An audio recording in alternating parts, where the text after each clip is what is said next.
Olá pessoal, tudo bem? Sejam bem-vindos novamente. Eu sou Mari Spielborges e este é o canal Flor de Murta.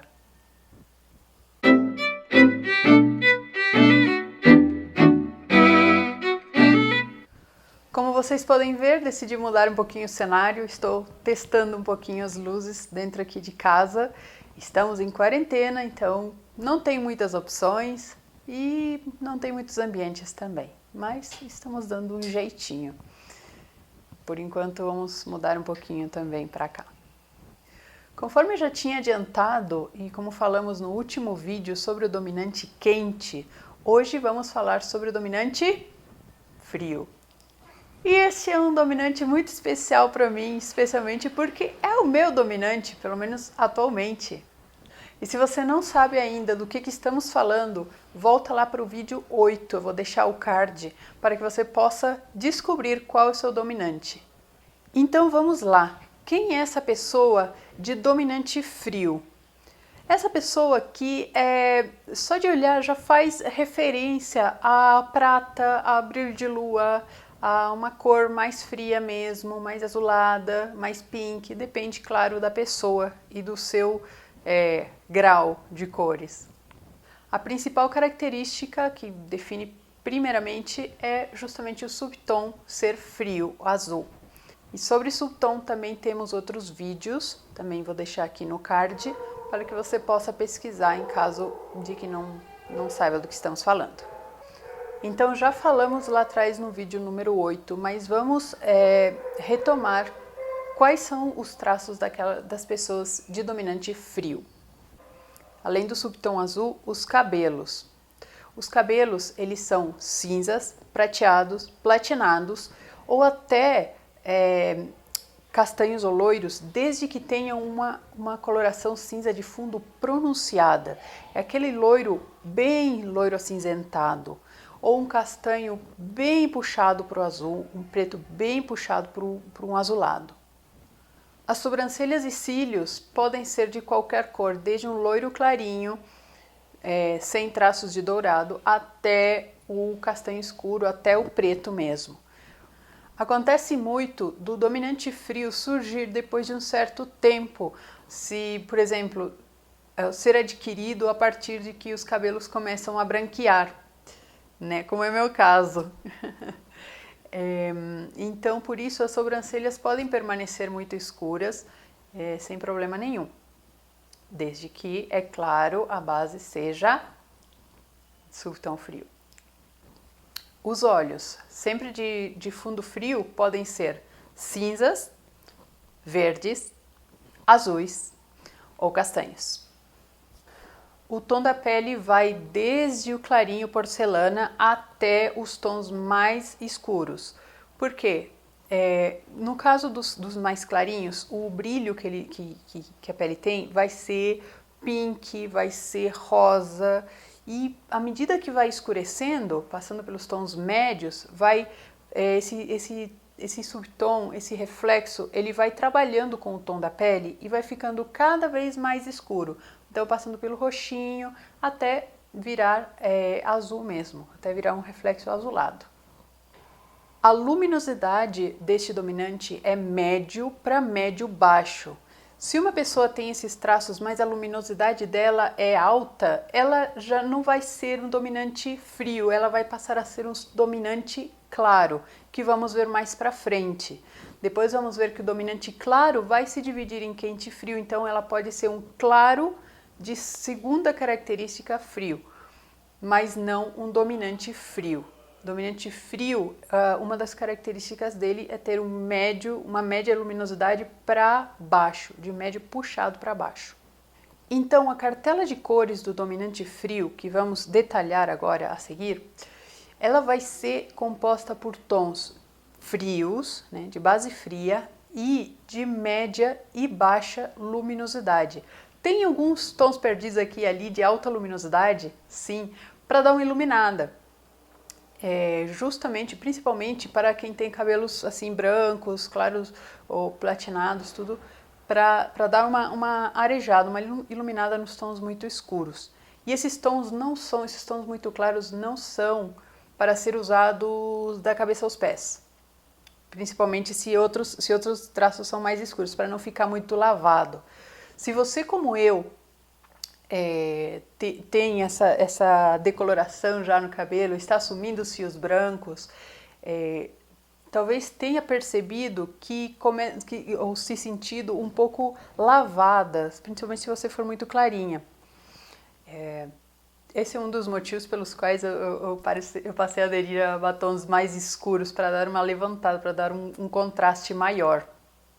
É normal a gente começar a sentir com as cores meio lavadas e então por isso que também tem esses tonzinhos bem iluminados no meio da cartela para dar aquele contraponto. Então vamos analisar a cartela parte por parte. Vamos começar com os brancos.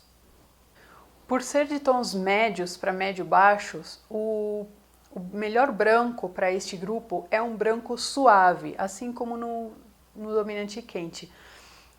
Também é um branco suave ao invés de um branco muito resplandecente. Outro tom bem interessante na família dos brancos é o bege rosa. Este é um creme com um tantinho de pink nele, para dar uma esfriada. Este é ótimo, é uma cor bem versátil, combina com muita coisa e serve bem para o dominante frio. Então cuidado com beges mais amarelados, porque eles tendem a deixar a pele muito acinzentada. Como o subtom é frio, no contraste com a pele, ao encontrar esse bege muito mais amarelado, principalmente perto do rosto, acaba deixando a pele meio acinzentada, meio sem vida. Justamente por isso, temos apenas um representante dos marrons na cartela do dominante frio, e que é o pedra. Esta cor vocês vão ver que entra em quase todas as cartelas porque é bem neutra, tem um fundo bastante neutro, pouco pronunciado nem para o quente nem para o frio, então vai bem com a maioria das cartelas. Passamos a analisar a família dos cinzas, e os cinzas são os amigos do dominante frio. Temos nada menos do que 5 cinzas, incluindo o preto, que vai estar na cartela do dominante frio, sim. Então, a começar, temos o peltre, que é um cinza levemente aquecido, mas que ajuda a neutralizar bem, não chega a causar, não chega a chocar com o subtom. Temos o cinza claro e o cinza médio, que são, o cinza, apesar de ser uma cor uma cor neutra, os cinzas puros, eles tendem a puxar para o azulado, para o subtom frio. Por isso funcionam bem com o dominante frio. Então temos o cinza claro e o cinza médio. Aí também se acrescenta o carvão, que é um quase preto, e o preto. O preto é nessa cartela que ele vai se encontrar, mas é preciso ter um pouco tomar um pouco de cuidado, porque o preto total pode abafar demais a coloração dominante. Isso é uma análise caso a caso, porque não vai ser para todos os dominante frio. Vamos agora para a família dos verdes. E tem vários verdes que vão servir para o dominante frio. O verde é uma cor que viaja bem entre os quentes para os frios, tanto que é meio que duvidoso de considerar ela quente ou fria. Apesar de que muitas vezes ela é considerada fria, mas tem ótimos tons quentes de verde mais aquecidos. Mas como estamos falando do dominante frio agora, então vamos nos concentrar nos verdes de fundo frio, de fundo azul. O primeiro é um verde bem clarinho, bem luminoso, que é o verde gelo. Esse pode ser usado tanto em detalhes ou em acessórios, ou às vezes até numa peça inteira, dependendo do teu grau de claridade, tá? Acompanha muito bem o preto e os diferentes tons de cinzas e azuis. E também faz um lindo contraponto com verdes mais escuros. Temos 2 verdes de intensidade média, são o verde azulado e o jade claro. Eles podem muito bem ser usados sozinhos num macacão bem vibrante, que vai ficar lindo, ou um vestido, sei lá. Mas também, se você não for tão ousada ou para um visual mais sério, mais sóbrio, com umas cores mais neutras, dá para usar num detalhe, num lenço, numa estampa. Eles vão bem com muitas das outras cores também. Indo para o lado dos verdes escuros, que também são grandes amigos do dominante frio, temos o jade e o verde abeto. Estes são dois tons de média para baixa intensidade e temos ainda um que é para mais baixa intensidade mesmo, que é o verde pinheiro. E eles são parte dos neutros para essa cartela. Como já falamos, os neutros são cores nos quais você pode comprar peças aquelas peças de mais qualidade, que duram por mais tempo, como casacos, calça de um tecido mais arrumado, um vestido mais coringa. São peças que vão bem com quase tudo mais da cartela e vão ter uma vida útil longa. Achou que neutro seria o preto? Oh, surpresa! Não, o preto não é um dos neutros, é uma cor, é uma boa cor, mas não é do rol dos neutros para o dominante frio. Temos também os verde azulados. Esses dois tons que eu vou falar agora, eles poderiam ser considerados azuis. Se estivessem na cartela quente, seriam azuis de certeza. Aqui vão ser considerados verdes. Por quê? Porque a cartela fria, ela já parece que toda ela passou por um filtro azul. Então tudo parece mais azulado. Esses tons são verdes azulados, praticamente azuis, mas são considerados verdes azulados. O que não faz muita diferença, na verdade, só porque eu estou chamando eles de verdes neste momento. Temos dois tons que são os verdes azulados, ou basicamente são azuis. São o azul piscina claro e o ovo de pata. Esses poderiam ser considerados azuis ou verdes, dependendo bem do contexto. E agora sim passamos para os azuis propriamente dito. Como você pode imaginar, tem vários tons de azuis na cartela do dominante frio. A começar pelos claros, temos o azul gelado e o azul celeste. Os dois são tons bem levinhos, também para dar aquele contraponto. O azul celeste já pode ser usado mais livremente em peças inteiras, não tem problema. O azul gelado precisa de um pouco de atenção em alguns casos, para não deixar aquele visual lavado. Como sempre, o que você tem que fazer é provar, testar e ver se funciona na sua pele, ver se funciona para você. Entre os médios, considere o azul mirta claro e o azul centáurea, já um pouco puxado para um médio mais escurinho, mais encorpado. E entre os escuros, minhas cores preferidas, esses azuis bem profundos: safira, azul marinho escuro e azul royal. Os azuis, principalmente os escuros e os médios, combinam muito bem com rosas, que vamos falar já já, com os verdes, que já falamos, e também com os cinzas. Ou também entre si, fica muito bonito azul com azul, um azul mais claro com um azul mais escuro, ou mesmo sozinhos. Entre os roxos temos dois representantes principais, o roxo puro e o anil.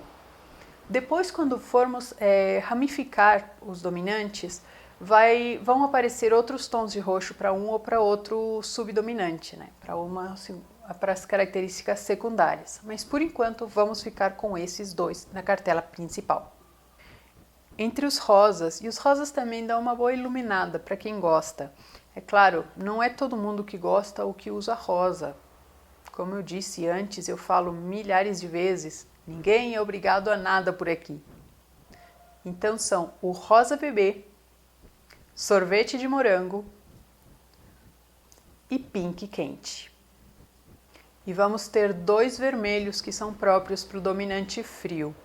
O cassis, que é praticamente um rosa, mas vamos considerá-lo como um vermelho. E o vermelho azulado, que é o vermelho puro próprio para o dominante frio, porque é um vermelho quase vermelho puro, mas puxadinho um pouquinho para o azul. Esse é para quem gosta de usar vermelho. Veja que não temos na cartela principal do frio é tons de laranja nem de amarelo. Por quê? Porque essas cores são de base essencialmente quente, então temos que tomar cuidado com elas. Não quer dizer, eu não canso de repetir, não quer dizer que você não possa usar, mas significa que tem que tomar cuidado de usar, se usar muito perto do rosto, amarelos ou laranjas, isso pode deixar a tua pele pálida, acinzentada, deixar olheiras marcadas, defeitinhos da pele, coisinhas que às vezes você não quer mostrar, vão ficar mais aparentes, tá? Então, mas se você tem alguma peça, nossa, eu adoro aquilo lá, é laranja, é amarelo, uma maneira de usar é combinar com outra de fundo pronunciadamente frio para tentar criar um contraponto. Ou, se for uma peça de usar longe do rosto, tudo bem, dá para combinar, não tem problema. O problema principal é perto do rosto, porque é o que mais a gente tem, mais chama atenção, é mais cartão de visita quando se fala de cores.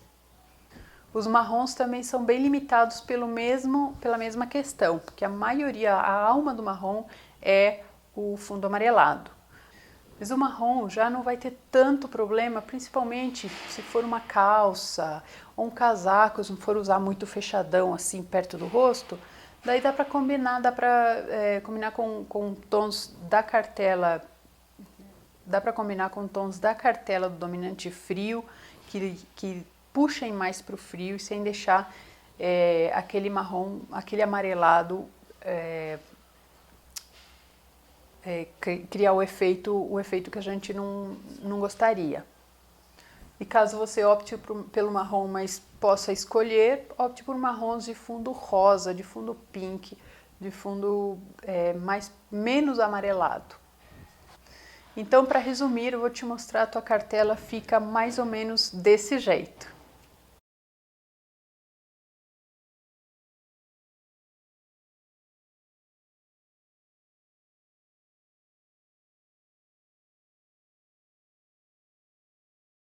Se você gosta de usar joias, bijuterias em metal para o dominante frio, o que vai ficar melhor é usar em prata, justamente pelo reflexo mais prateado que ele vai dar na pele e não tanto o dourado.